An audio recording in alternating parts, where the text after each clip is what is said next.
Welcome, living statues, cult members, and transmogrified worm creatures. I wonder why Doctor Who likes limbless monsters so much. This is episode 381 of an Unearthly Podcast, streaming live on the 2nd of December 2020, and featuring Image of the Fendahl, written by, I'm assuming it's pronounced Chris Boucher, but Wikipedia doesn't say so it might be Chris Boucher for all I know, and starring Tom Baker as the Doctor and Louise Jameson as Leela. I am Bill Sylvia, the Man in Black, and we have news this week. With me are Randy Ronson McCulloch. Yeah, it's like they waited months to give us nothing and then just dropped it all in 1 week. Mad Matt Winchell. I'm drinking the devil's juice. And Thomas Fireheart. Doctor Who sure loves its cults, doesn't it? Yeah, I noticed that. Especially in this era, it seems. Well, no, it even lasted through into Canine and Company. We've already reviewed that. Mm-hmm. That's that's technically like 4 years down the road. 70s, early 80s. Yeah. I was going to say, no, that's early 80s, but yeah. Just And let's up the human sacrifice, because why not? We haven't killed enough humans this week. Let's make it So, a blood ritual. I believe for us Americans, I'm sorry, Thomas, our last podcast was pre-Thanksgiving, right? Yep. How was Just everybody barely. Thanksgiving here in the U.S.? Fine. Visited extended family. Ate turkey. Ran the nephews around the block. I had a solo Thanksgiving where I baked a sweet potato pie for the first time. What I find is funny, although it kind of makes sense because heat tends to accentuate flavors, but the regular candied sweet potatoes tasted sweeter than the sweet potato pie. But that might also be because the recipe called for regular sugar, and I got my sugar half from the coffee mate that I was using in place of milk and half from brown sugar. So next time I'm going to do something a little different You for it to be a made your little pie sweeter. with coffee, mate? It's basically just almond milk, but with sugar added. So I was like, I'm not buying milk just to make pie with it. I'm sorry. I'm from Wisconsin. That's an obscenity. Bill, That- you go take a long walk in the river now, Bill. If I bought milk just for the pie, it would be sitting in my fridge going bad. So I used the coffee mate. Ugh. Bill, there's Which such again, a thing as a small amount of milk that you can buy. You know that, right? Coffee mate is just almond milk with, or I don't know if it's almond, but it's non-dairy milk with sugar in it. That's not milk, Bill. You've lost us at non-dairy. So when my mother was sick, we switched in the household to almond milk, and ever since then, if I buy regular dairy milk, it actually gives an aftertaste that I cannot stand. So I have not been using it for things. Even when I go to the coffee shop, I've been getting almond lately. So, You're which weird, river Bill. do we drop Bill in? Well, I've got to say, because he's committing an abomination against dairy, we got to drop him into Wisconsin, Matt. To make up for it, I buy lots of regular cheese. So do we play polka music as we drop him? No, but we've got to wrap him in a black and white tarp. You know, that's kind of Holstein decked out.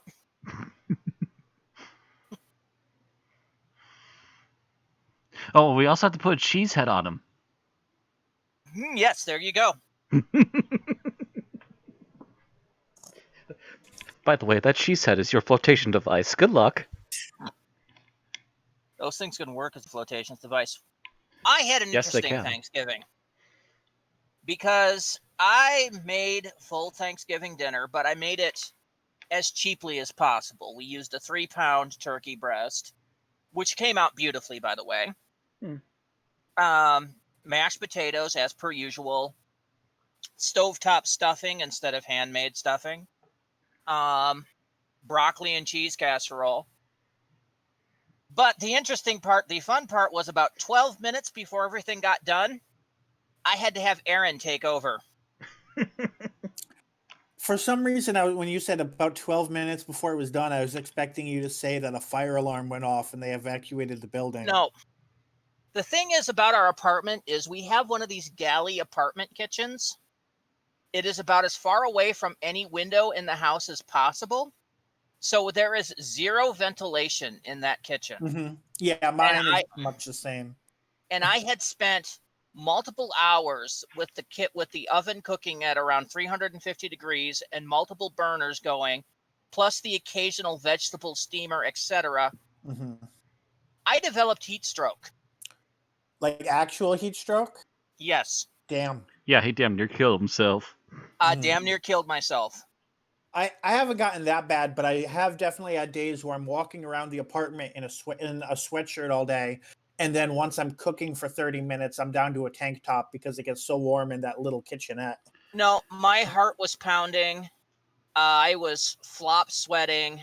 I couldn't catch my breath. It was bad. I had to call Aaron in to finish the potatoes and get the crescent rolls and the crescent rolls and the broccoli cheese casserole out of the oven. And to do the gravy, while I went back in the bedroom, which had a fan and a window cracked open, and I just lied there for 3 hours. Mm. When I got heat stroke, I vomited. I was also having wide awake fever dreams, and then I had to lay down for at least an hour and a half. Yeah, that was part of That the was reason when I was younger, I could recover faster too. So well, that was part of the reason it was 3 hours, is I was nauseous for 3 hours. Mm-hmm. So it's like, well, Thanksgiving dinner's done now. It tastes pretty good. I'm like, I don't want any. Finally, a few hours later, it's like, okay, I'm feeling better. Now I'm hungry. Yeah, that happened to me And in then late middle school, and I can tell when it's starting to get there again. The world starts to get a little lighter, and I'm like, nope. Yeah, this was just me trying to power through, and I couldn't. But we're gonna fix that by the time I have to cook Christmas dinner. We're gonna get like a little table fan, so that it will blow air into the kitchen and actually cause some air circulation, which is the major problem. Yeah, get some circulation in there finally. Yeah. So that was fun. Other than that, the freaking Thanksgiving was perfect. For the first time in ever, I didn't actually burn the crescent rolls, so yeah, those were tasty. The potatoes were tasty as always. I freaking love the broccoli cheese casserole. That really hit a spot. I had to make some more because we still had leftover Velveeta. I have to say the only thing I had an issue with our Thanksgiving actual meal was the fact that the potatoes were cold. No, ours were fine. I had to pour on extra gravy to try and warm it up, and even then I'm like, I need some extra butter too, because this is just not... the coldness is starting to affect the flavor for me. At that point, you put them back in the microwave. I'm not sure how they cooked them, but it's just like, yeah, I need to do something. But yeah, so that was good. And I finally, after almost an entire week, have finished all of the Thanksgiving leftovers. I'm pretty sure no one else has touched a turkey. I'm planning on using that for sandwiches tomorrow. So I have eaten it all. It is done. There's about 3 pieces of pie left. That's it. Oh yeah, we left my mom's homemade pumpkin pie at my sister's, and I quote from my father, "You can make more at home too." So my mom has gotten the fixings together. She has yet to have time to make the second pie. We had to go out and buy a second pie because we had bought a frozen one, not realizing it was frozen uncooked. Oh. So Aaron's like, oh, yeah, we should take the pie out of the freezer, put it in the freezer, or put it, on the counter. And then we went to get into it and discovered it was liquid and had looked like it had exploded in the bag. So we're like, nope. My mom made one. She also bought one from the store. And when we got to my sister's, it turns out that they also bought one. Oh yeah, and after a couple of mistakes, my family started to remember that my youngest nephew couldn't be trusted with things in the dining room, so stuff started getting put up in high places so he couldn't touch them. But now it's time for me to plan Christmas dinner, and Erin said don't buy a ham because apparently her parents are buying us one. So Well, at they're least like you'll be they're like supplied with one. ordering from Swiss Colony. So we'll see how that goes. Figure out the rest of the fixings. Anything else before we get going? I think we're ready to move on to today's show. All right. Yep. All right. On tonight's show, we've got news and birthdays. We got a little bit of geek talk. And then I think it's right down to our episode summary, our review, our final thoughts, and our ratings. So let's go. Starting with birthdays. Starting on the 27th of November was the birthday of Verity Lambert, the original producer for Doctor Who from 1963 to 65. She would have been 85, but she died in 2007 at 71. I think I remember the news of her death. Then the next day is the 28th, the birthday of Karen Gillan, who played Amy Pond from 2010 to 2013. She turned 33. Going to November 29th is the birthday of Naoko Mori, who played Toshiko Sato in Torchwood. She turned 49. And also the birthday of Michael Craze, who played Ben Jackson back 1966 to 67. He would have been 78, but he died in 1998 at the age of 6. Finally, on the 1st of December, we have the birthday of Deep Roy, who played Mr. Sin in The Talons of Wang Chiang in 1977, and has also been in both the Star Trek and Star Wars franchises. He turned 63. And finally, Dennis Spooner, one of the writers from 64 to 67, would have been 88, but died in 1986 at the age of 53. So, happy birthday, Verity, Karen, Naoko, Michael, Deep Roy, and Dennis. I've never known, is Deep Roy actually is Roy his last name, or is it just a stage name? I'm not sure. Wikipedia might have that answer. Anything. Yeah. So his when I search Deep Roy, okay, so Deep Roy is short for Gurdeep Roy, which is a stage name, birth name Mohinder Purba. Okay. So I'm guessing, yeah. So it's basically name. just taken as a name to be a little more hireable in the Anglo-centric job market. It just seems to be such a weird name. I've always gone Deep Roy. Mhm. Wow. Because, I mean, he apparently has dropped. What'd you say the Gurdeep was the original? I haven't never heard him called Gurdeep. He's always just been known Deep. Yeah. And that's back since the 70s, so. Yeah, so he probably took on that name. Yeah, he took on a stage name, and the stage name got even shortened. Mm-hmm. Yeah, so probably the Indian version, or whatever. I'm thinking it looks Hindi to me anyway. I'm not an expert by any means, but that version of the name is probably for people who would be like Bollywood or whatever, with Deep Roy, with it chosen because Deep Roy is something that could be a little easier to get a job in an English speaking job market. I'm guessing it's not going to explain that, but that's probably the reason why. Probably part of it. All right, from births we go to deaths, and of course the lost story has probably been one of the biggest lost story newses this week. The curse of 2020 rolls on, and with a little more than a month to go, it takes the life of David Prowse, the original man in the Darth Vader costume. Prowse was born in Bristol and brought up in the suburb of Southmead. He was tall for his age, eventually reaching 6'6", and developed an interest in bodybuilding early on. While in training, he moonlit as a dance hall bouncer and pool helper to pay the bills.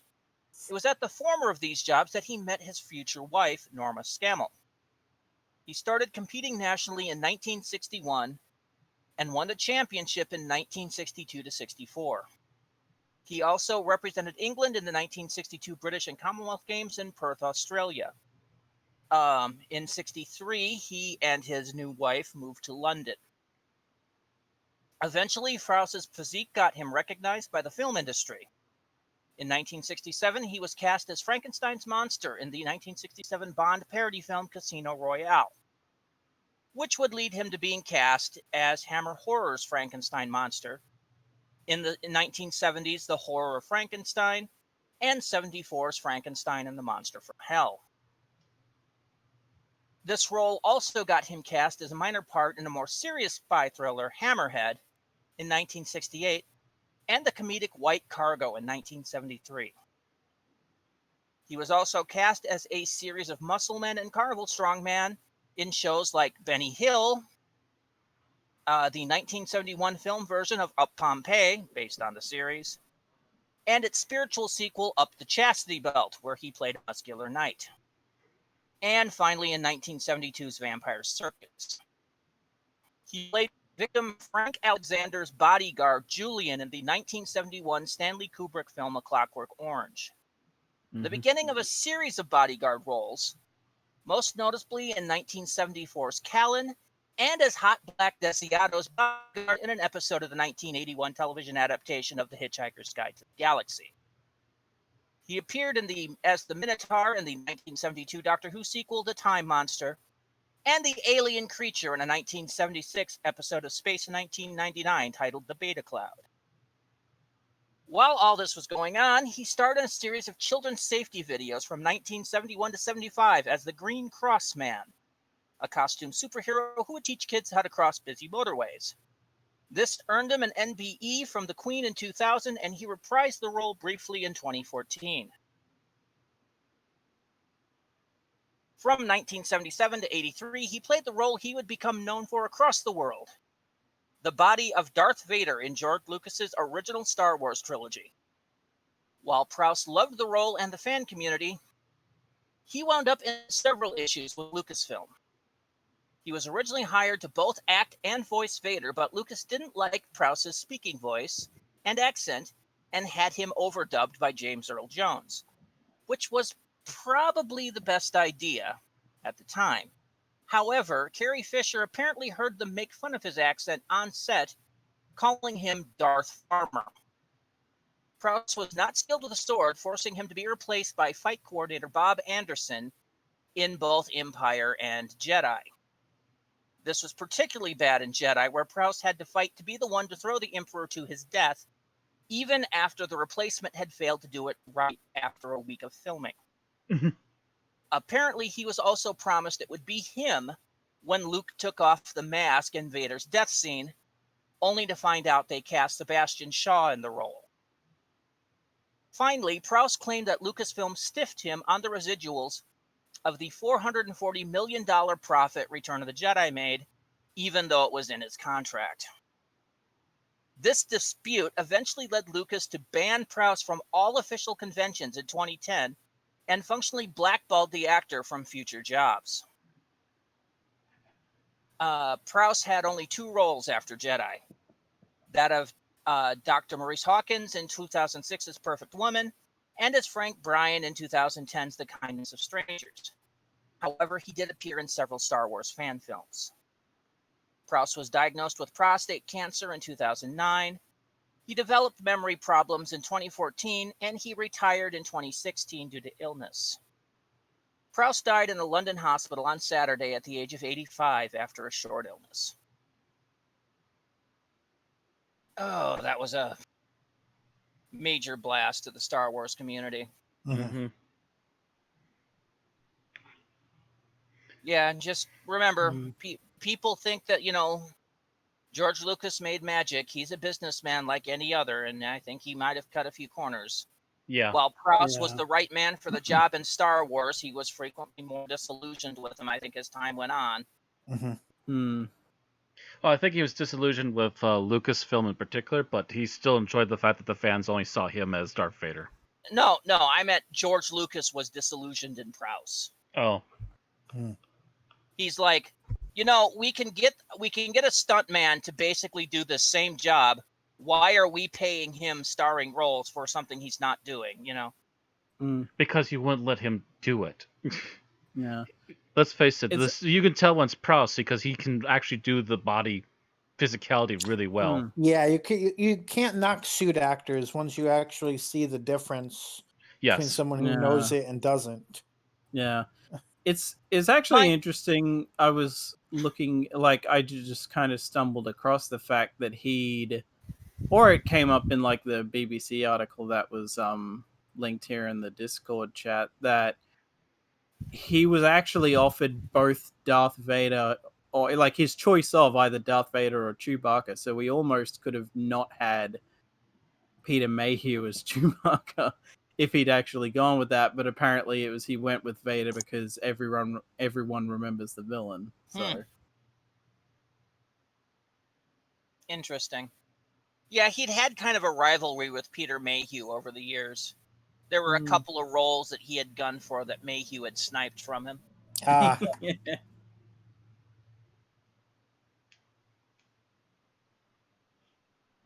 But Color me unshocked. yeah, it in a very interesting tribute in Bristol. Apparently, earlier this year, they had torn down a statue of a slave owner in one of their squares. Well, earlier this week, overnight, suddenly in that place where that statue used to be was on the pillar where the statue used to be was a 1-foot statue of Darth Vader. Nobody knows who put it there, and it's probably not going to last, but everybody thinks it was probably some tribute to Prowse. Wouldn't be surprised. Makes sense, yeah. And yeah, it's probably going to be very temporary, depending on what that thing's made out of. It's also only 1 foot. If I was the city of Bristol, what I would do is put up a life-size statue of the Green Cross Man. Yes. Yeah. Nobody could argue with a statue of the Green Cross Man. No, they can't. If they do try to argue it, then they're arguing in poor taste. For those that don't know, the Green Cross Man was Prowse's. Well, he's supposedly was one of Prowse's proudest achievements. He got awards for it and everything, like we mentioned.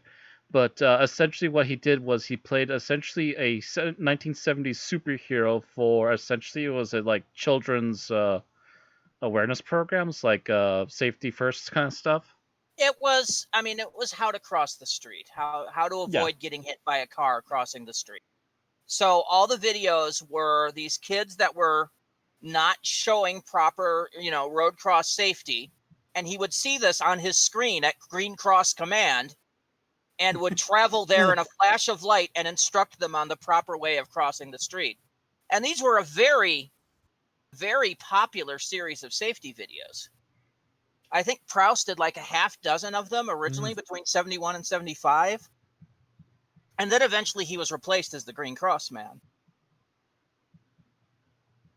And then, like I said, he came back in 2014 as the Green Cross Man doing safety videos to adults. So if he had stayed well for longer than this year, he would have been doing safety videos about wearing a mask. Probably. Could the videos he did in 2014 were about crossing the street while wearing headphones, listening to your iPod or your phone, and there was one where he corrected a guy who was trying to cross between two cars while pushing his baby in a pram and texting on his phone. Oh, see, in New York City, that's just called crossing. Well, you see, New York City needs the Green Cross Man. All right. So, moving on to episode news. Series 12 has gotten some new news. The first one is, of course, that the BBC has finally managed to deign us with an air date, and a new trailer for the show. Revolution of the Daleks will be airing on New Year's Day, which means Chris Chibnall got his way. I've seen the trailer. How about the rest of you? Yep. Yep. Interesting stuff. Nothing that's overly spoiler-tastic or anything. Yeah. But it does make me look forward to watching the episode. Yeah. Go ahead. I am generally glad that most of the focus is on what the companions are doing, and there's not really much focus on what's actually going on with the Doctor. So there's still a lot of mystery surrounding that aspect. John Barrowman has confirmed that Jack will meet the Doctor at some point in the episode. Okay. He has spoilered that. Yeah. He hasn't said what happens, just that they will meet. I think that's as opposed to the episode that he cameoed in, where And never met her. Yeah. Yeah. Yeah. I think that was just rest assured we will meet in this episode. Yeah. Which I think, to be fair, he didn't necessarily have to, because I think one of the teaser that said that he was coming back has like, I mean, might not be in that exact scene, but there's like a scene where he's like, oh, I haven't heard that noise in a while or something, and it's like the TARDIS. Well, the Doctor's separated from the TARDIS right now. So, yeah, we're going to have to all see how this all shakes down. Because Yeah. Especially given the next news article. Yep.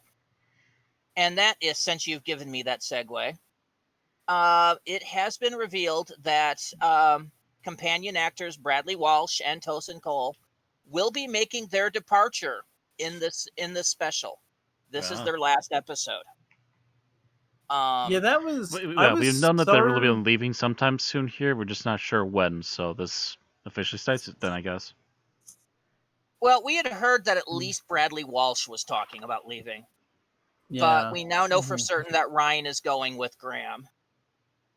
So that's going to leave Yaz, the one with the least development, as the Doctor's companion, and hopefully that means that we will start seeing some development with that character. Dun, Yeah. dun, dun. I do hope this means, in a way, I would hope then that this means, depending on how many series after this Jodie's gonna go for, because like usually the minimum is about 3, or the min. Yeah, maximum I is will about talk 3. about that in a little bit. That's another article coming up. Yes. Right. So I've been, ever since they announced this news, I've been kind of running over the possible scenarios. And I've been at first wondering what it, considering that the premise of this episode, it would not be unreasonable for them to be gunned down by Daleks.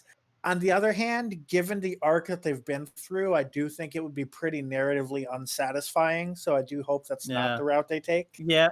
My genuine hope has been, especially because like Resolution was the time where if you were going to get rid of Graham by killing him off, that was the opening you had and you didn't take it.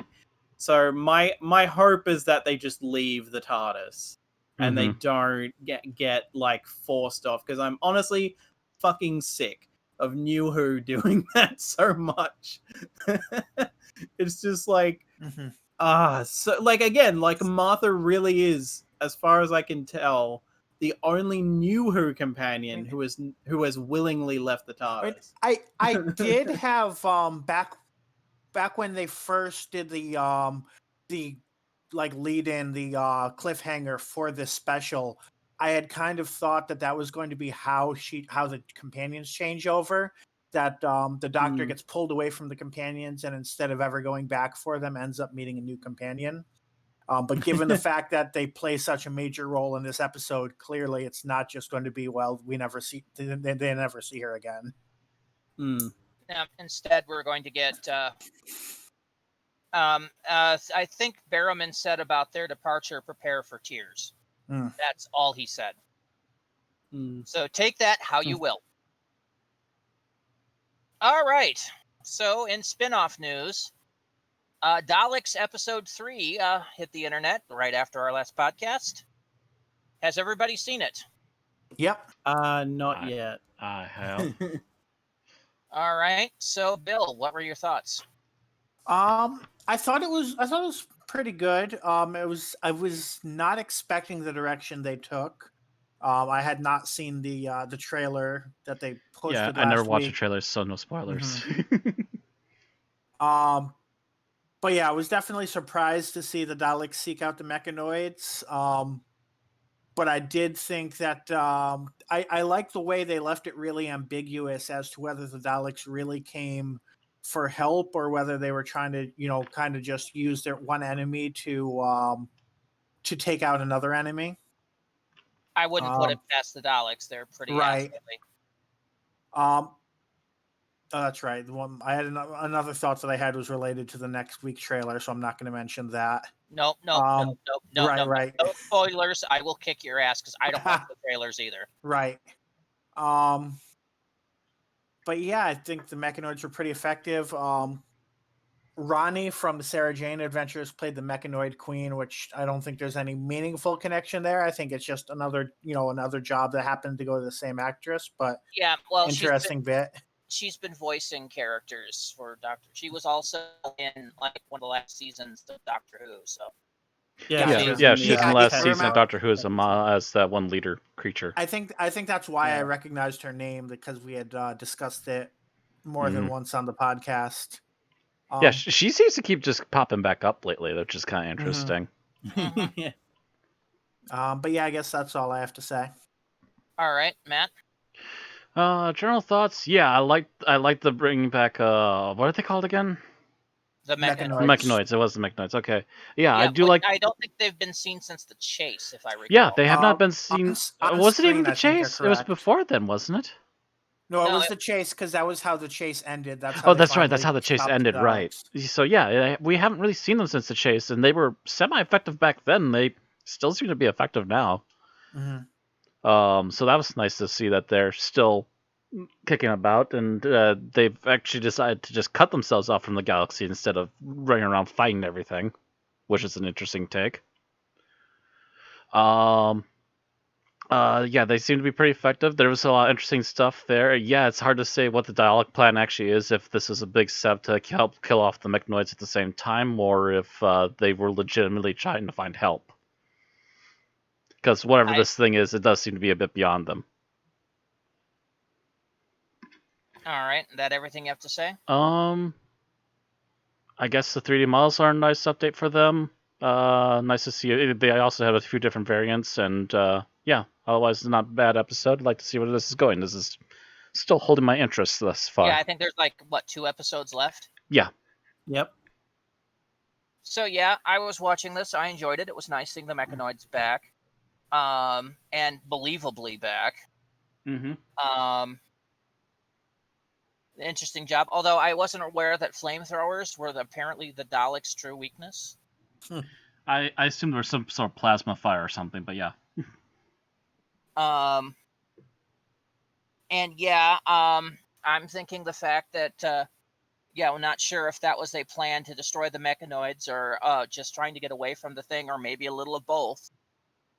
Who knows? The Daleks are occasionally working on multiple levels, and with the strategist, who I still say sounds just like Davros. If they're planning that to be the reveal in episode 5, you've already spoiled it. Yeah, I'm not completely bought on the Davros thing. I think it's a possibility, but I'm not bought on it.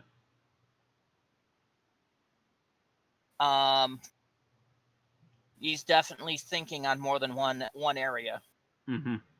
And you always knew the Daleks had some plan in why to backstab the Mechanoids when the threat was over, even if they were seeking help. Yeah. Right. Obviously, they had some sort of plan even after this was all done. Mm-hmm. So yeah, I'm watching this. It's interesting enough that I'm going to want to see how this continues for 2 more weeks. All right. So moving on to cast and crew news. Jodie Whittaker, while filming, was recently asked by Radio Times if she was thinking about stepping down as the Doctor yet. Jodie Whittaker has said no, it has not even begun to cross her mind. She is not looking for another job yet. She is has no plans to step down as the Doctor at this time. This is interesting because no Doctor in Modern Who has continued for much past 3 seasons or 3 series. The longest running one is David Tennant, who ran for 3 series plus a year of specials.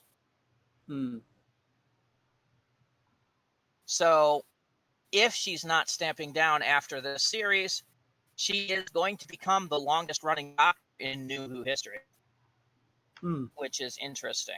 And I think the 3rd longest running overall, not counting hiatus years. Yeah. That remains yet to be seen. Jodie Whittaker. Okay. So, of course, the shortest run Doctor is the 9th Doctor, Eccleston, who only lasted 1 season, no specials. Well, and the one that lasted 1 episode. If you're talking about John Hurt's Doctor. Paul. Oh, I wasn't even counting him. I was counting. We're not talking. We're not talking Hurt. We're not talking Paul. We're talking 2005 Bill, onward. Paul McGann's pre-New Who. Yeah. He is considered the last of the classic Who Oh, Doctors. I thought that was a response to what I said of in terms of all time. No. Because we know we've had 3 Doctors that were 3 seasons each in Modern Who. But again, you're comparing apples to oranges, really. Classic Who was run on a completely different method than New Who. Yeah. Not to mention Really, they every put out decade was technically completely while they different, put out almost as many. I don't think they put out as many stories. That they put out a lot more episodes in Classic Who. Yeah, they put a lot more. There was 26 episode half-hour seasons in Classic Who, and that was before they were serial ran. So they ran 50 weeks a year back in the 60s, and then it went to the 26 episode rotation starting in the 70s. And then that eventually was cut back to 13 episodes in the mid 80s. Right.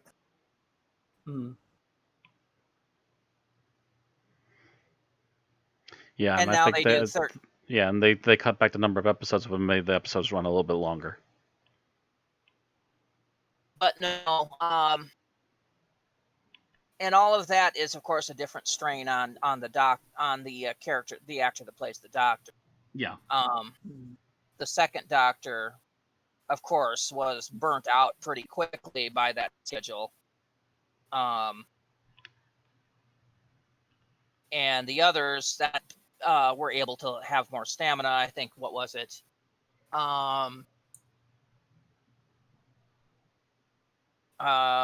Pertwee lasted for 4.5 seasons, something like that. 5. 5 years at least.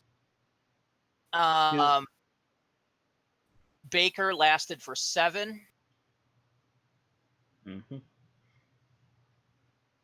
Davidson only lasted for 3, but then he took that advice from Troughton when he right. Colin only lasted for 2, but he was ousted by that was not BBC. Non-consensual retirement. And then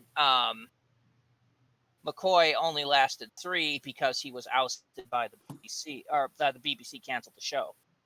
Yep. Yeah. They decided you're not making a season 27.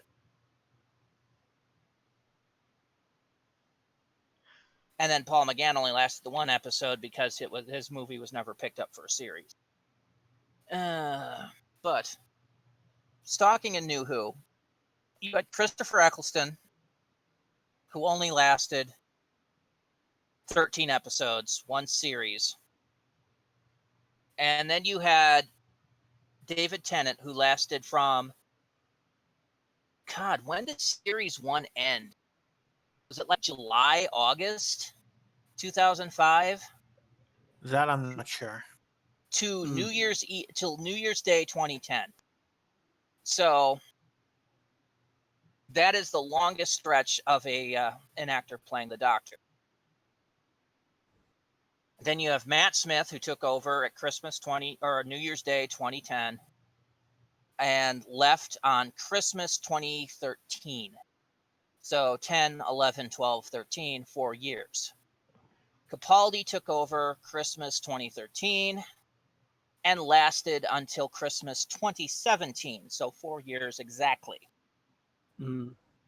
And only that was also a matter of with him, as with Jodie now, where there was a year break between series 9 and 10. So Yeah, Mhm. they split that up, and the same thing with Matt Smith is Yeah, Matt Smith was split up a little bit too. that series 7 kind of broke in half, and they put in a year's break in the middle of it. mm. Anyway, so Jodie took over in Christmas 2010.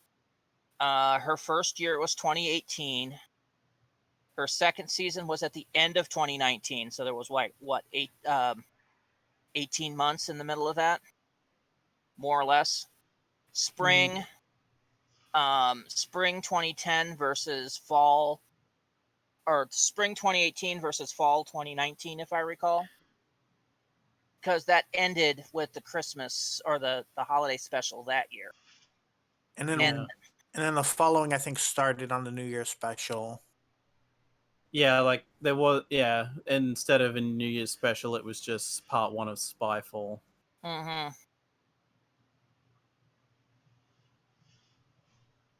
And then they the last special that we, or the last episode we had,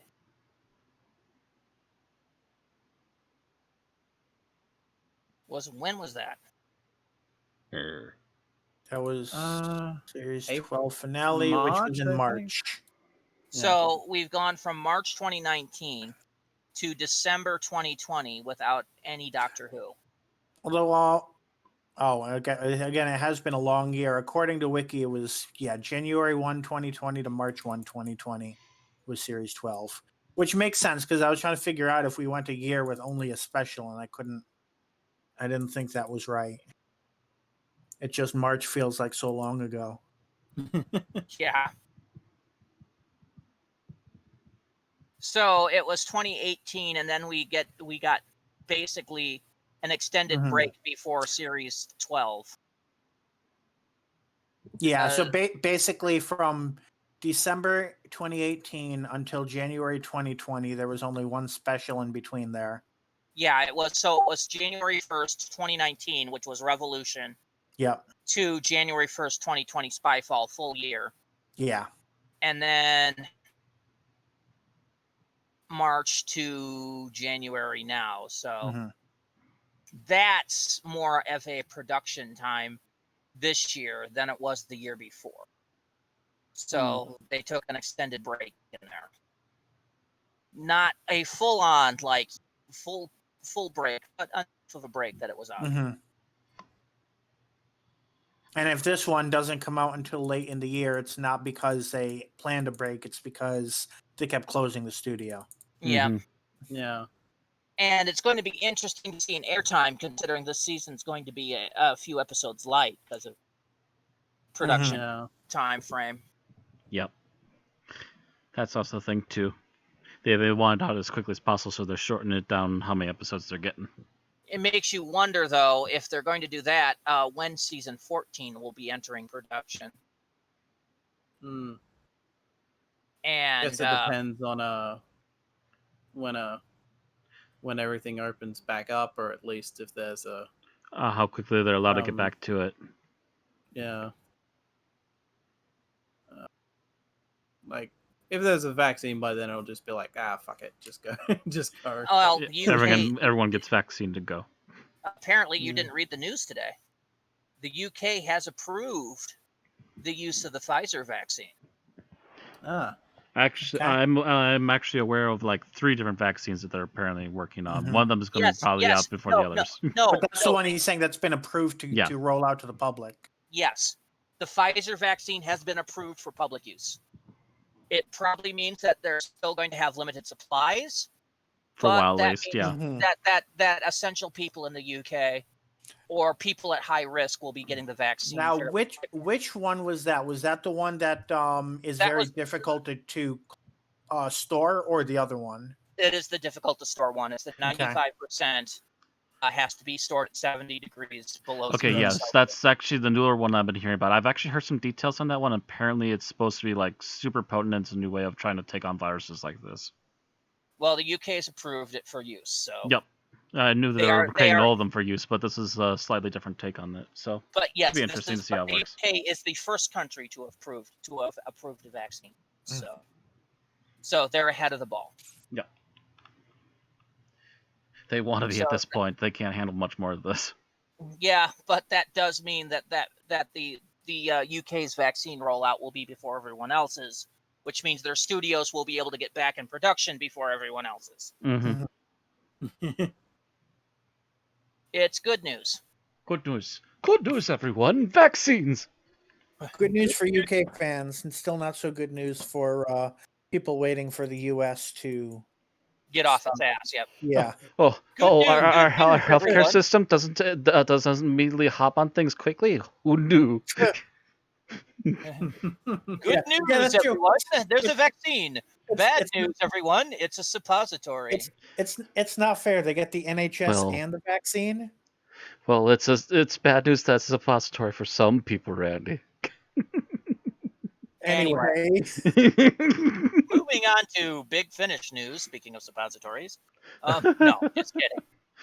We kid, Big Fish. There was no segue there. Anyway, new releases this week from Big Finish: The Robots Volume 3 and The Eighth Doctor Stranded Volume 2. Both hit shelves this week.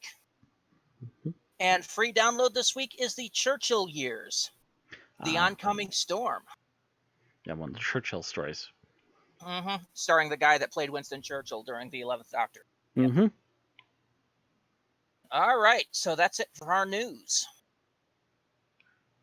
Moving on to Geek Talk, where there's two pieces.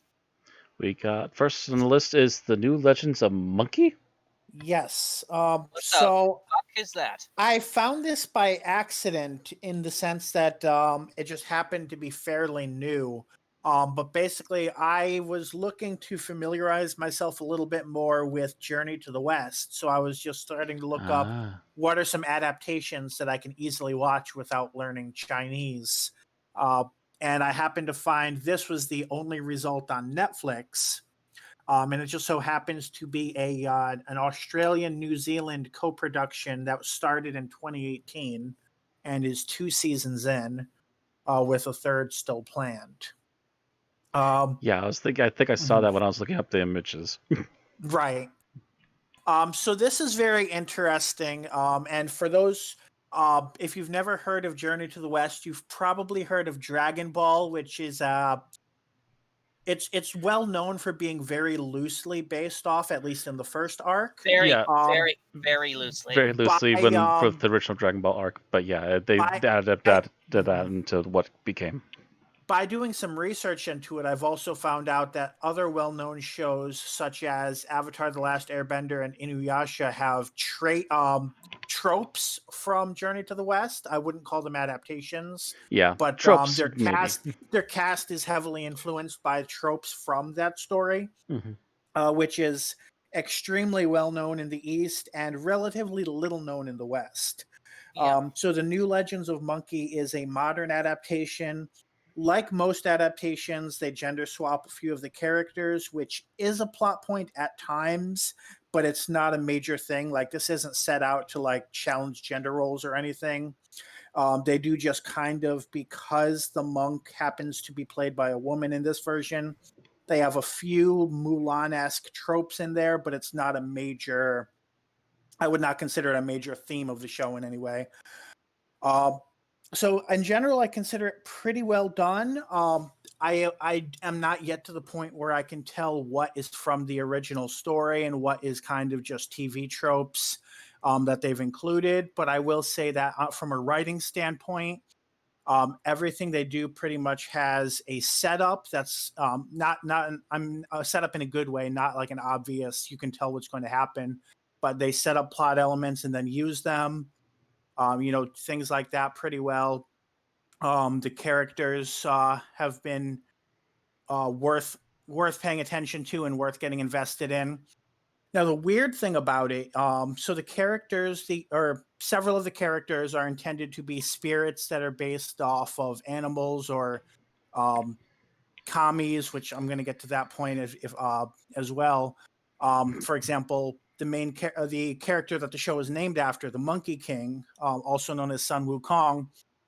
In this show, he's either called the Monkey King or Monkey, and he is looks no different than an average human. There's also a character who is based on essentially a pig spirit, who's supposed to be ugly and such, and also just looks like a human.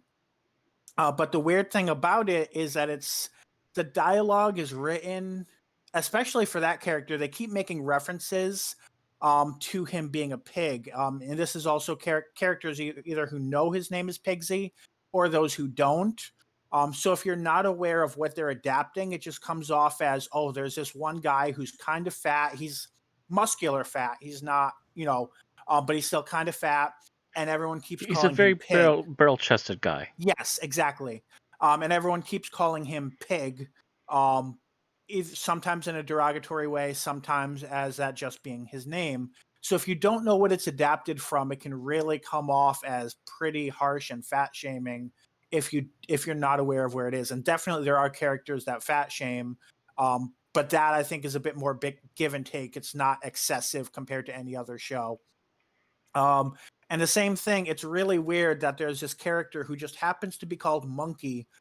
People respect him and his capabilities, so it's not like derogatory in any way, but it's really weird to just straight face talk to someone and say, hey, Monkey, come over here. And, in a world where regular animals exist. Another thing that's a little odd about this to me, and I think this is partially just me getting more used to more Japanese media. If it follows the trend that a lot of things do of just translating the word kami to mean God. But this is the type of story where there's a lot of different gods, and they actually the equivalent of Tolkien elves. They're immortal. They have more power than humans, but they're not the Abrahamic ideation of a god that you think of in most English-speaking countries. Mm-hmm. So it's kind of awkward, and it irks me a little. Like, I would have much preferred if they had used the word like spirit, or just kept with the word kami, just because it doesn't fit in the way so they actually that gods normally translate the use. word kami in the show? No, so I mean, so any character would be a kami in the original legend, or whatever the Chinese equivalent of a kami is, they call them gods. But essentially, but it's really weird to hear them talk about gods as creatures that are, they're not excessively powerful. They're not like Greek gods. They're not like Roman gods. They're not like the Christian God. They're basically, they're somewhere in between. I'm going to go back to that Tolkien reference again because it's something most people are familiar with. It's somewhere in between a Tolkien elf and Gandalf, somewhere in that range. So some of the way when they talk about, the gods being overwhelmed or killed or whatever, or, someone's just casually talks about killing a god, it's the terminology I feel is just a little jarring because it's not the way the word God is normally used. And I think I would be more comfortable if they had just called them commies or something like that. Yeah, that would have been a better idea. But altogether, I would say it's pretty good. Again, I have no idea how faithful it is an adaptation to the original story because this is a project I'm just kind of getting started with. But as a standalone TV show, once you get past some of the oddities that come from it being an adaptation, I would say it's pretty good. I would suggest for you to look into it. Why are you looking this up in particular, by the way, Bill?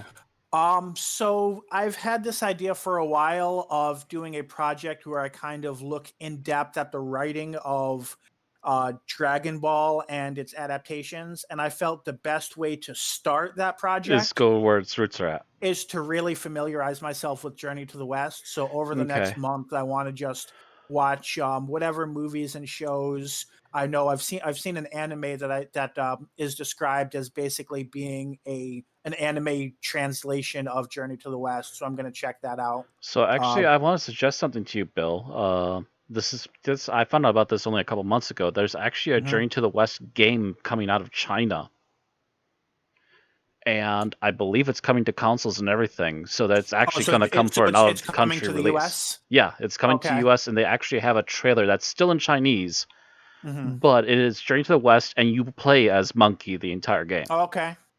I may have seen headlines for that now that you mention it.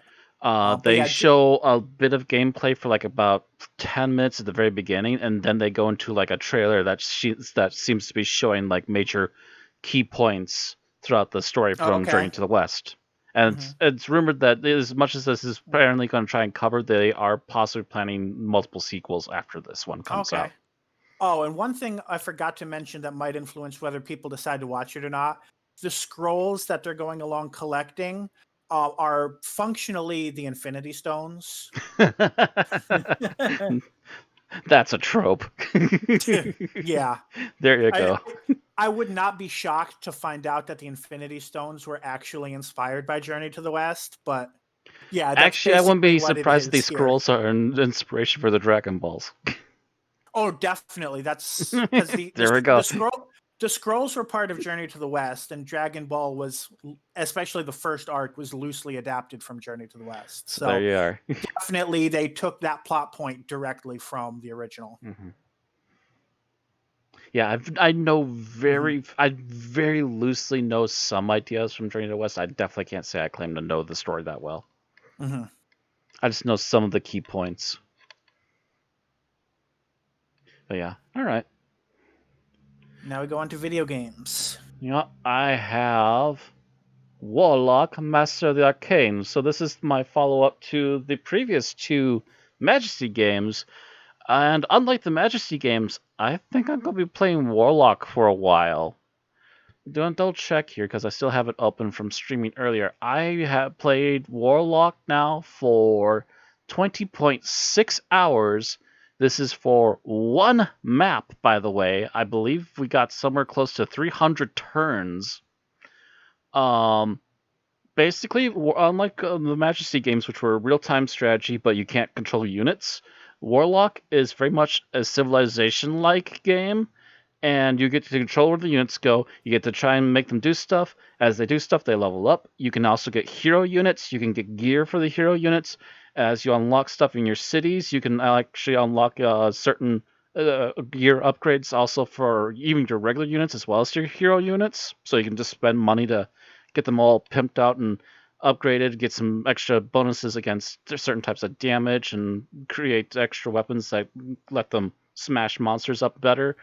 And also at the same time, and this, I don't know if there's bigger maps here yet. I have to do a little more digging yet into this game, but my first starting game was like a normal level, and it started me off against 3 other enemies, one of which was constantly siding with me a lot, and I really liked having that ally, and the other 2 were really annoying idiots who would constantly, let's partner up, please peace, and then like 10 turns later would start a war with me again.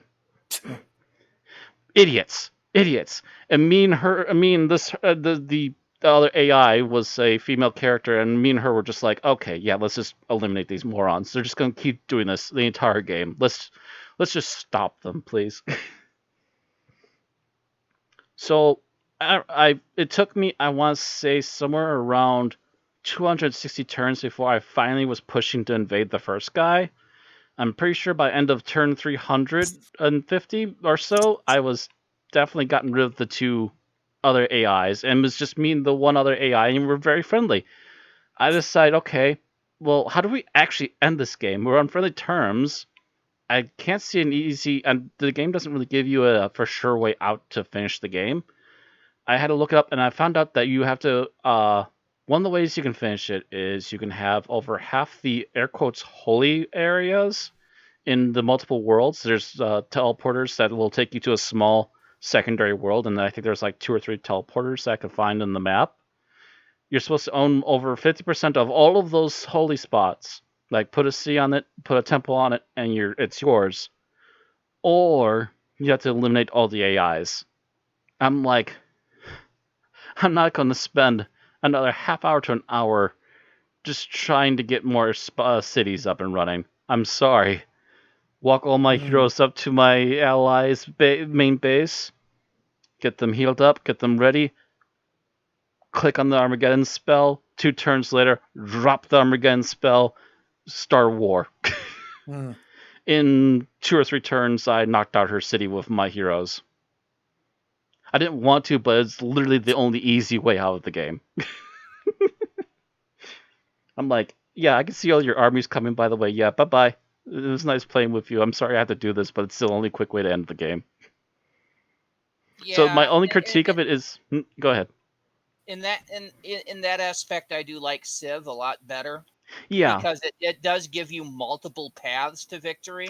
Yeah, there's a couple other paths, but like all of them are really long-winded and take a while to get to. So I'm just like, I like the ideas here, but they really needed to give me more options. I wanted there to be like a be-all, end-all like peace treaty I could sign with this one AI so that the two of us could just win the game right there, because that would have been my preferred way to win it.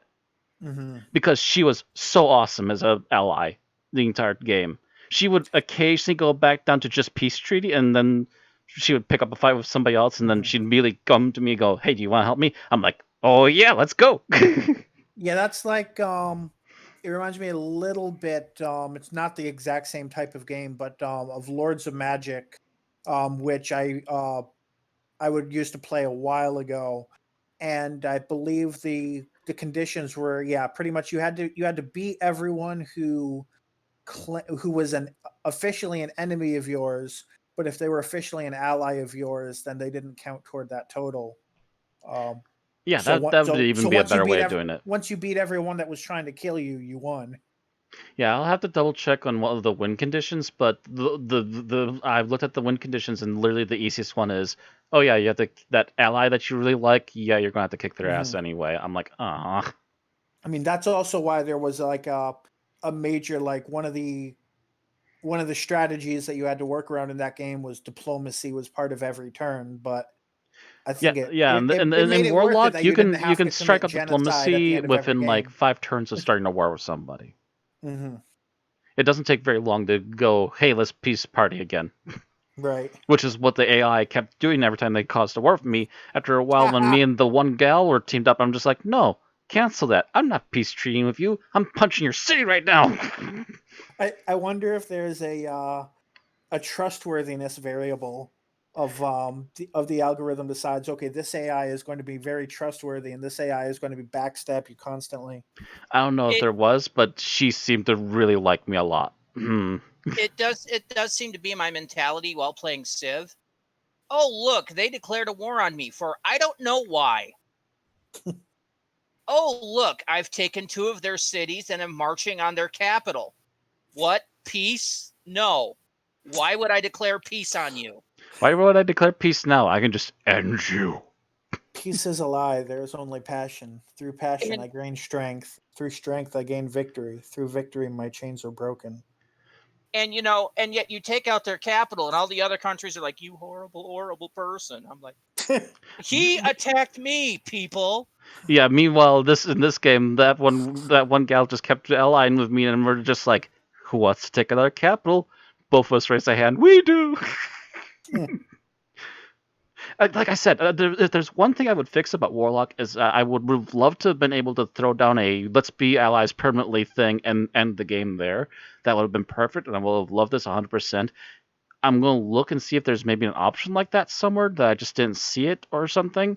But yeah, apparently, so this is called Warlock Master of the Arcane. You can get this on Steam.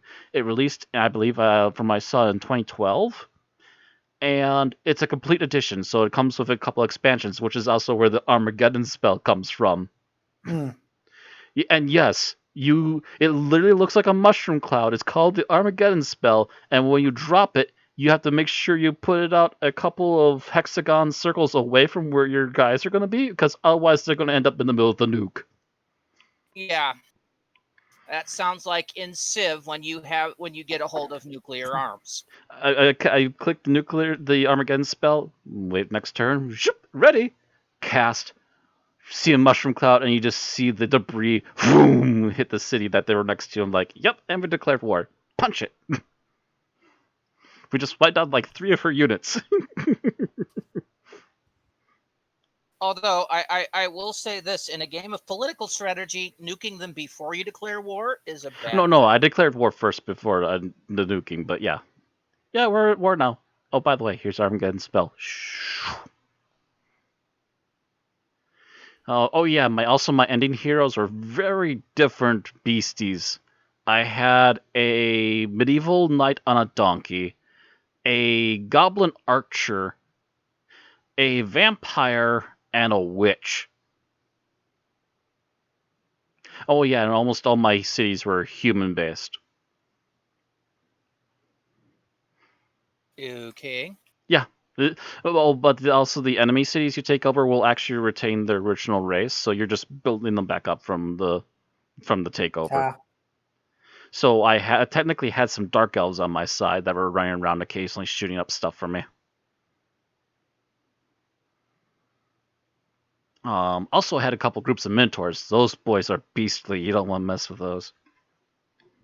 Yeah, so that sounds strategy lies like a cross between Civ and Warlord's Battle Cry. But yeah, I had a lot of fun with Warlock. I'm hoping to play some more. I'm hoping to find a better way to end that game. And it also has online play, and there's also Warlock 2, which I eventually want to get to. And the only DLC I can find for it apparently is to get the soundtrack. So it's also a complete game in one package. If you're interested in a Civ game that's not quite just regular Civ, Warlock's not a bad try. It's a full-on fantasy version. I might check that out. I've been enjoying it, and they're relatively cheap too. Let me double check. How much is this right now? Because I saw it on sale, but I can't remember what the sale price was. We're here to review it, not bump it. Right. $24. Okay. Anyway, let's go forward to our episode summary, which I believe is Thomas this week. Yep. All right, stopwatch is ready when you are. Yep. All right, starting in 3, 2, 1, go. Okay, we opened on some scientists conducting experiments on a skull they found in Kenya that's apparently dated to be over 12 million years old. The experiment seeming to cause the death of a random hiker, and also seeming to affect one of the only female scientists named Thea's mind, which seems to be linked now to the skull somehow. The sonic time scan they were doing affects the TARDIS as well, so the Doctor and Leela come to Earth to investigate. The two end up splitting up, only for Leela to almost get shot by a man they'd earlier had a run-in with, and the Doctor to almost be caught by the unseen creature that was created by the skull, managing to get away as it kills someone else instead. The man from earlier, Ted Moss, is kicked out of the cottage. He and Leela are in by a man named Jack or John Tyler, who Leela befriends, and they both help his grandmother, Martha, when she returns to the cottage in shock, having seen the monster. So Leela goes to find the Doctor to help her. Thea tries going to the Doctor for help, but he's already escaped after having been captured. So she stumbles into Fendelman's secret lab and has another connection with the skull via an X-ray of it, only to be discovered by Max, one of the scientists, who knocks her out with an ether source rag or something. And as the Doctor pretty is sure it's chloroform. Yeah.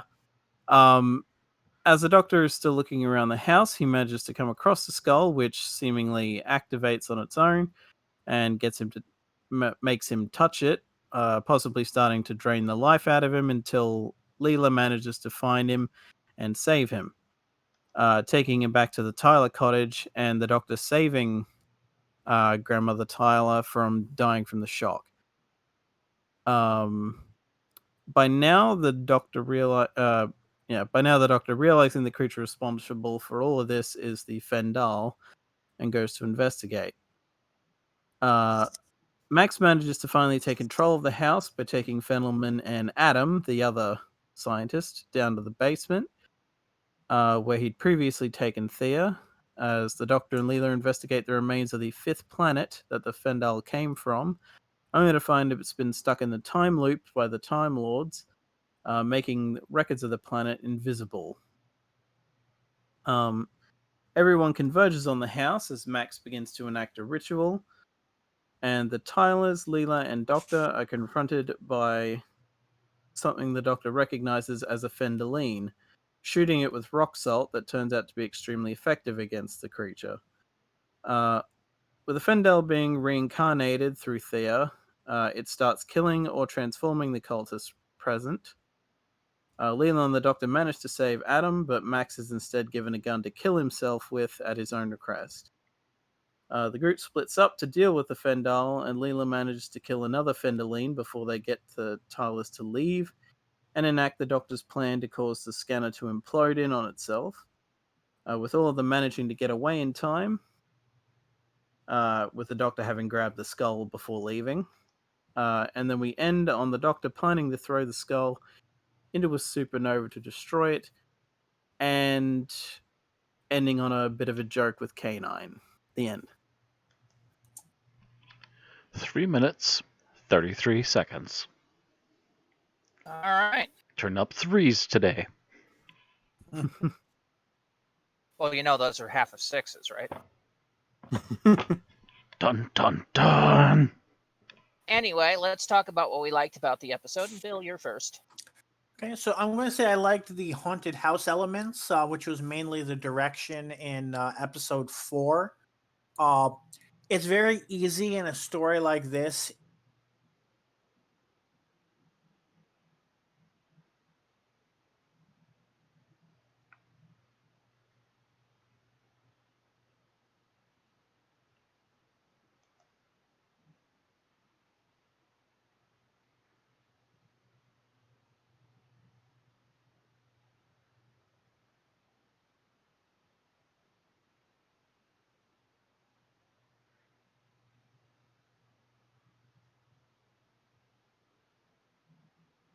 All right.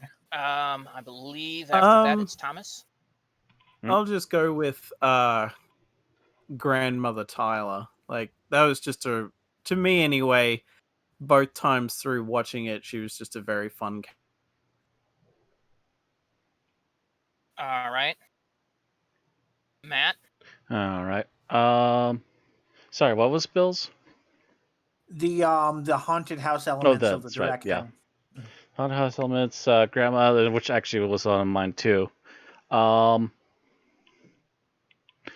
liked some of the prop work they did. In particular with that skull, that was actually a really nicely done prop. It looks like a normal skull when it's just sitting there, and sometimes when I assume they just had some sort of interior light that they flicked on and off. That had a wide range of effects. At first, it was just kind of semi-glowy, that it could become really bright yellow, and then later on in the episode, it became almost white hot by the look of it, and it had a touch of radiation glove and everything. It was a very handy and useful prop in particular. That thing just went through different moods as the story kept progressing. Yeah. From what I remember in the behind the scenes thing, it was they actually put a light into it, so they didn't have to like do it after the fact. Mm-hmm. And as far as I recall, they also carved the pentagram thingy into it and then took it in to get it x-rayed so they could have that x-ray. Oh, so they actually x-rayed the actual prop for the for the photo. Interesting. Okay. All right. So, I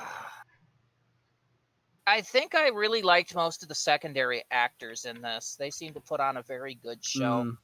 Most of them. I will talk about my exception in a bit. Mm-hmm. All right, let's talk about what you didn't like. Bill. So, I don't know if this might be this will probably be taken as a nitpick by some, but it definitely affected my interpretation of the episode, and it's generally something that they could have fixed easily. And that's that I wish they had done more with the wardrobe to distinguish between Colby and Stahl, or I forget what their first names were. But there was at one point where I just realized, oh shit, these are two separate characters because they look so similar. Like when they speak, they're distinct, but since one of them is coming off as kind of possessed and the other is speaking more normally, like that's clear. But in general, like I went to at least an episode without realizing that they were separate people. Because their wardrobe is similar, their faces are similar, their hair is similar. Are you telling me white nerdy scientists all look alike, Bill? I actually did not have that issue. Yeah, I did not have that issue at all either. It came down to personality. Yeah. I could tell them Colby- appearance-wise, but I could definitely tell them attitude-wise as well. Well, the thing is, I thought because I'm actually that's right. He wasn't possessed. He was part of the coven. But from the way he was acting, I thought he was the same guy except possessed by some sort of alien or whatever. He was just wormy guy the entire time. Mm-hmm. Yeah. No, Colby always hit me as a bit like Owen from Torchwood. That same kind of snarky, slightly bitter attitude, only not quite as assholey. Yeah. Yeah.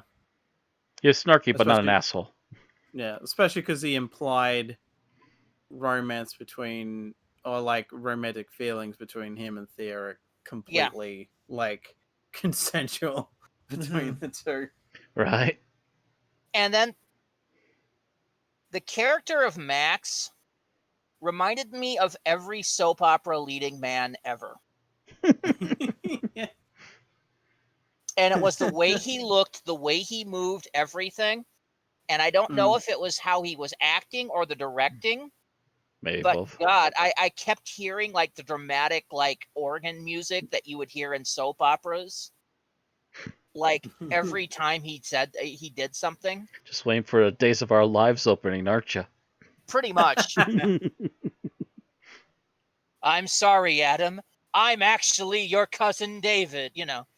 Dun, dun, dun. Yes, exactly. I was waiting for that because I don't know, he just hit me like that. And then it turns out he was a member of an evil cult.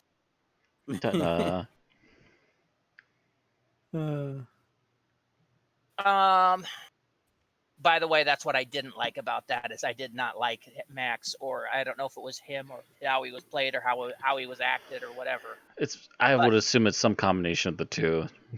If nothing else, the director didn't persuade him away from that. Yeah, because maybe the guy is used to acting in soap operas, so he just came off as soap opera cheese. Thomas. Yep. God.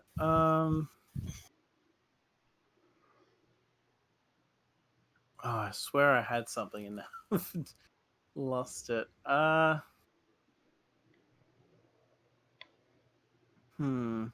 God, I know there was a specific aspect that I wasn't that keen on, but I'm trying to. I guess just like the look to a point of the act of like the Fendahl once it's like fully realized, changing from Thea, like the wig's a bit shit, and like I don't know, just something about it just doesn't work. May I input, because this was my big thing too, and I know exactly what it is. Those freaking painted on eyes. What was that decision? A season or two ago, we literally had a guy who became a dark matter beast and had glowing red eyes. What is the excuse for doing this instead? I kind of took it as like it was intended to look like a statue, but there were parts of that didn't work either because sometimes the facial expression would break. Yeah, the facial expression. She was changing facial expressions all the time, so she was not trying to be a statue. It was just a really lame, bad idea. And here's the kicker, though. You realize that they've had a comeback of this creature in the Big Finish Torchwood? And they went with the glowing eyes instead, and it looks so much better.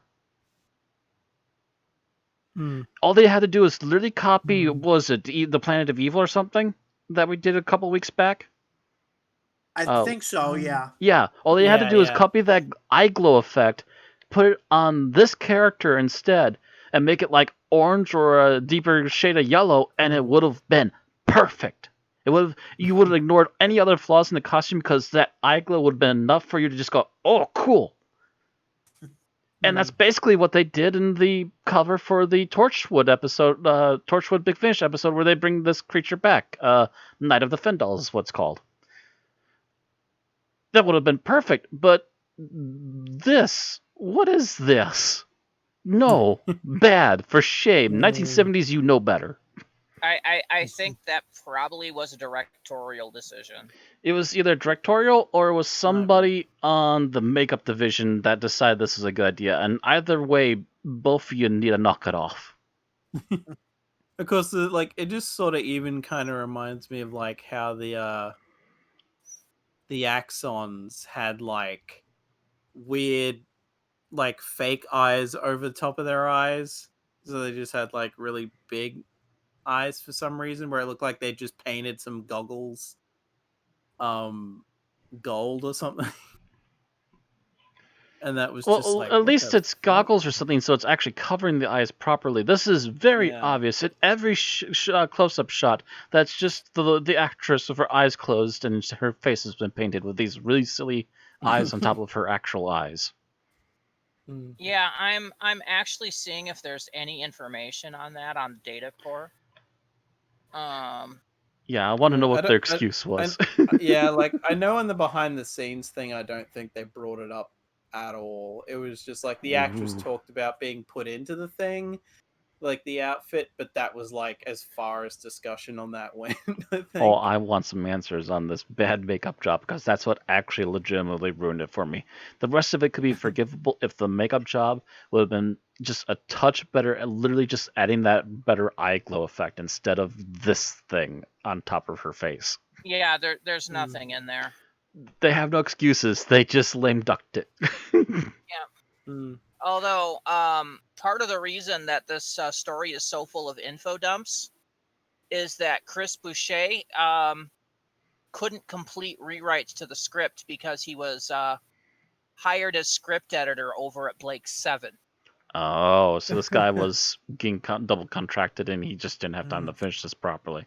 Gotcha. So the script editor for Doctor Who, Anthony Reid, took over. And Reid tends to add info dumps because he did like Horns of Nyman, which basically is info dump heavy. Well, it wasn't the greatest info dumps, but I will say at least they weren't horrifically bad or boring. But that's not even my biggest problem. My biggest problem, them painted on eyes. No. Again, this is the 1970s, 1960s. We're doing better effects than this. Come on, guys. That is all. All right. So since we've all gone, we'll move on to favorite scenes. Okay, so I will say I think the scene where the doctor wakes up Martha and has to explain who he is and why he's looking for her. I thought it was great. It was both good from a plot perspective. It kind of it's pretty clear what's going on, and it's also great from a comedic perspective, with using the tea and the fruitcake as a way to wake her up, and then her the theories that everyone thought were crackpot, but that the doctor is perfectly in agreement with her as to this is the right step to go forward. So I thought that scene was well executed. Yeah, she's more of a spiritual side of it, and he's more of I know the technological side of it. She's on the right track. Right. And she doesn't trust him at first, but the more he's right, she's like, oh, maybe I should talk to this maybe guy. this guy isn't a complete clown. All right. Thomas? Thomas? I'm gonna have to go with Leela saving the doctor from the skull. That was a good one, yeah. Falling on falling on each other, and then perfectly in sync with each other, asking each other if they're all right. You're all right. You're quite heavy. That's all right. Yeah. Does this mean I actually saved you? As a matter of fact, you actually did. It's just big smile ear to ear.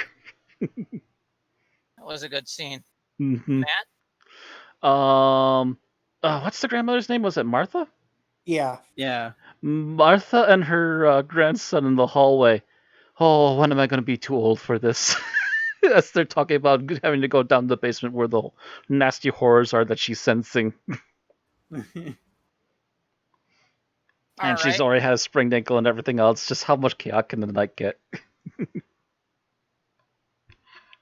Was that the one that ended "Someday I'll be too old for this"? Yeah, that, like I said, when am I going to be too old for this? And her grandson's just kind of like, Yeah, my brain is, well, the doctor keeps saying that for centuries. yeah, for centuries at this point. Yep. All right. So I think mine was the doctor info dumping what was behind the scenes to Adam Colby. And it's just the Colby makes that statement, and the doctor just has one of those moments where he just has that grin. You know the grin. Yeah. And it was just really good to see that.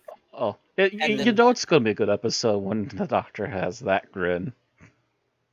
Yep. Yeah. And he has that a couple times in this episode. You can tell he was having a better time in this one. If anything, I realized my backup probably would have been the bit where they find that Fendahl that they killed earlier, and he's saying like, sodium chloride, da da da da da, and Leela's just like, salt kills it. I just said that. Yeah, there were some really good lines in this. Apparently, the director took the cast out to lunch before the read-through, and afterwards, Tom Baker just picked out all the double entendres in the script and just started sending it up. And that helped him comb through and remove the double entendres and put in some better stuff. Okay.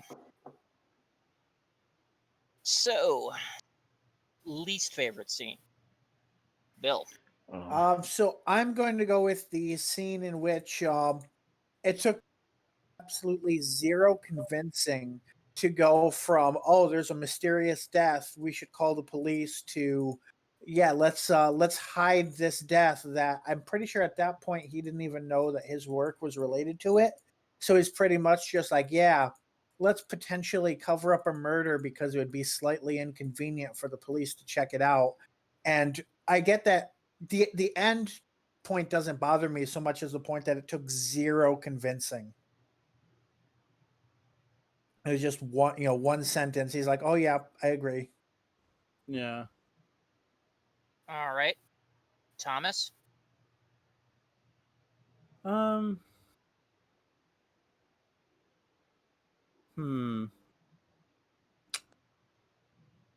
guess in a way almost sort of the end of episode 4, because I don't know, just something about that dialogue that they end on, it almost seems like Tom Baker's tripping over his lines a bit, and also just like it in a way almost feels a bit clunky.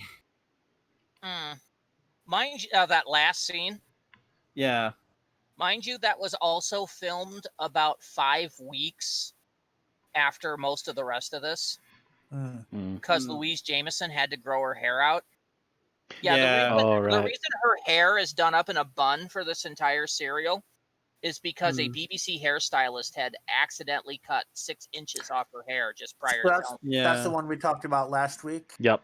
Yeah, that was after Randy left, I brought it up 2 years. Yeah, it was brought up at some point after the stream last week. Yeah. Yes. Oh, so we talked about it after the stream. I thought it was something we talked about during the podcast. I don't think so. Nope. Why would we be talking about this serial during the podcast last week? I thought maybe it was just something that happened during that episode's filming and then just continued to have an effect. No, it was commented about next week's episode. Some behind the scenes stuff. Yeah. so she had to grow it back. So they did that hair down bit for Yeah. 5 weeks later for a single scene. So Yeah, and it was might have funny been. because apparently the director was against the idea of the bun, but then when she put her hair down, they were like, "Okay, Oh, yeah, just shoot. go with the bun." It does seem out of place on her. You look at her at the leather outfit with the freaking hair up, like Yeah. she's. Right. I mean, Yeah. her hair up when she's in like Victorian dress for like Talons of Wang Chiang is fine, Hmm. but the combination of the leather kini and the hair up is not a good. Although, would it Hmm. would it make more sense if she had said something like, my hair's been getting in my face when we're in danger, and I want to put it in a bun, to avoid that. No, not really. Uh, Considering that she's been dealing with her hair for her entire life, Hmm. and now it's getting in her face. No. well, Yeah, maybe if it was taught actually a problem for her, she would have done something on her own anyway. Mhm. no one taught her how to put it in a bun until she went to Victorian England. And for that thing, the ponytail is better anyway, Yeah. Fair. and easier maintenance. Anyway, where were we? Did we do Thomas yet? That was just me. No, it's So just it's you. So it's on now, to me so then. it's- I'm. You know what? I'm gonna go with this scene. It's kind of a nitpick, but it's such a stereotype. The chloroform cloth behind the guy's back, and it's just like Oh god, that was my scene too, but I think for different reasons. it was just so cliche and just. By the way, add into it then if this is also yours, because we can probably share in a couple of things that are tweaking us out on this scene. My first kicker is that it's a horrible cliche. Oh, look, here's the chloroform cloth. Could you please just not scream and sniff it real deep and hard for me, please, and fall over? Thank you, and good night. No, mine Just, was the ay. fact that the acting of Scott Fredericks, who was playing Max Stahl in that, was just so bad. He was very hammy. I'm going to do something evil. Which I think that's why I thought he was possessed for half the story, was because it was kind of not entirely realistic for an actual person. Yeah, that was my problem. Is like I said, it was kind of very soap opera-y. And that scene in particular was one of the worst of them. Oh yeah, Because- because again, chloroform soap opera, yoink. Mhm. It's also kind of weird because like he later like injects her with a needle of stuff to knock her out again. So it's like, when okay, they're why at didn't you just... the big star, yeah. Yeah, on so the it's like, why basement. didn't you just use a needle on her? Yeah, if you're going to knock her out, why don't you just quickly inject her? Because apparently that stuff was not insty knock. I guess it Because apparently remember, took. he injected It her. apparently yeah, took yeah. 30 seconds.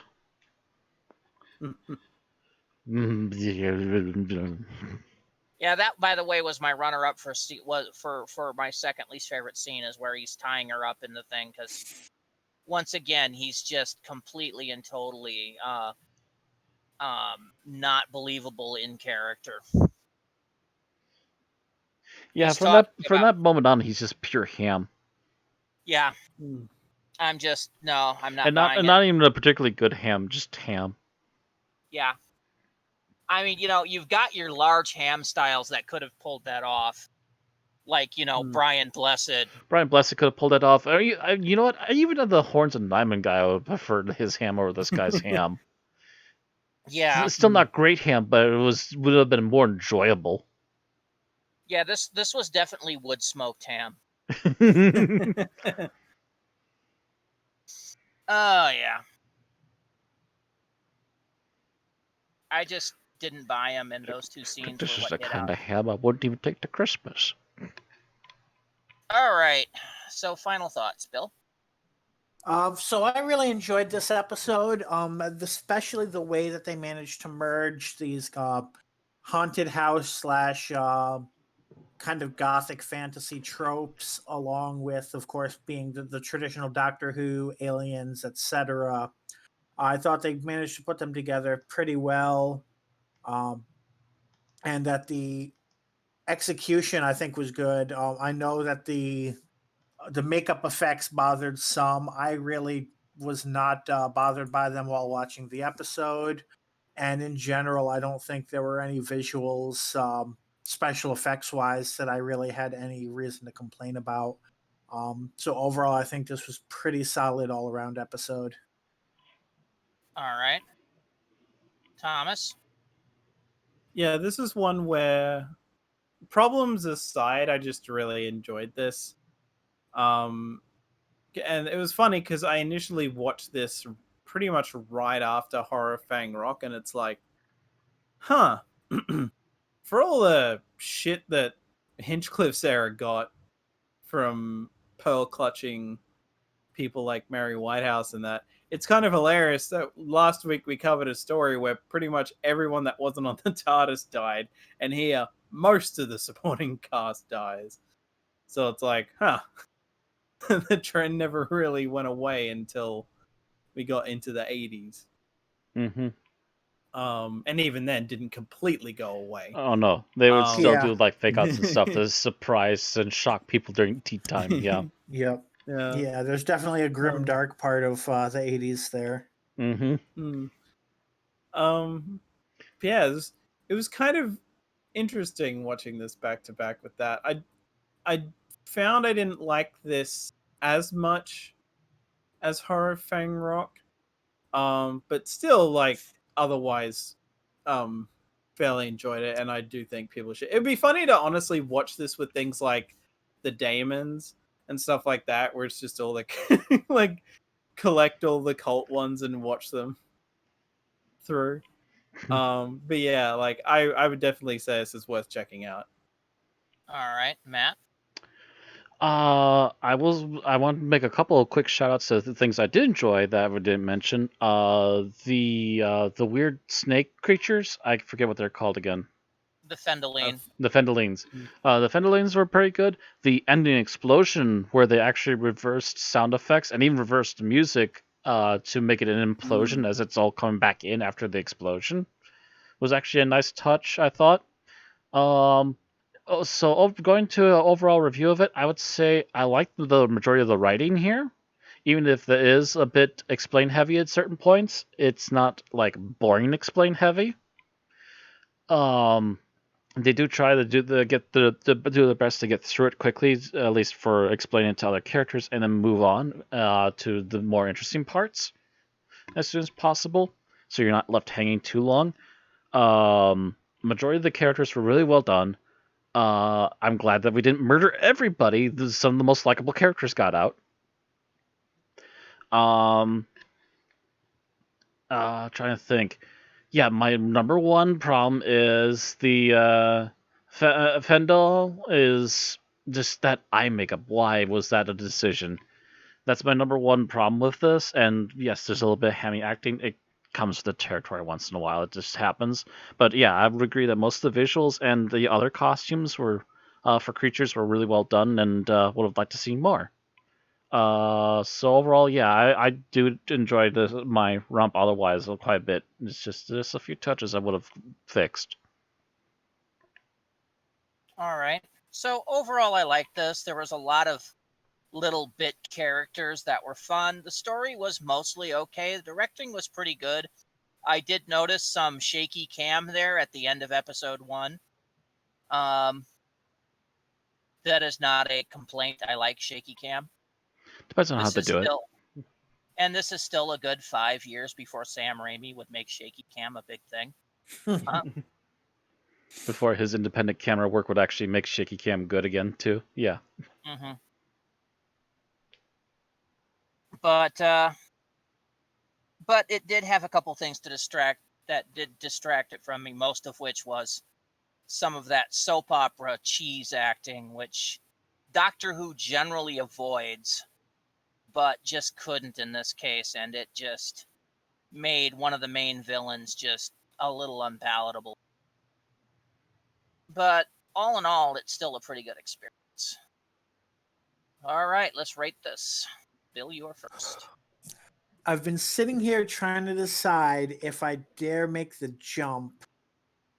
And I think I'm don't have a good list of what I've done, but I think as a group we've given scores closer to a 5 to worse serials than this. So I think I'm going to go for a 5. Oh wow. Wow. All right. Thomas. I think there's just enough that, for me at least, it brings it down to a 4.5. All right. Matt. Last week I was borderline about maybe pushing to a 5. This week I have no question it's a 4.5. Just a couple things that really needed a fix up, and then this would have been perfect. So 4.5. Yep. And I agree with Thomas and Matt. I'm going to give this a 4.5. Making Bill, for whatever reason, our highball this week. And this is also one of the ones where the way you talked about it, I thought you were definitely going to go lower.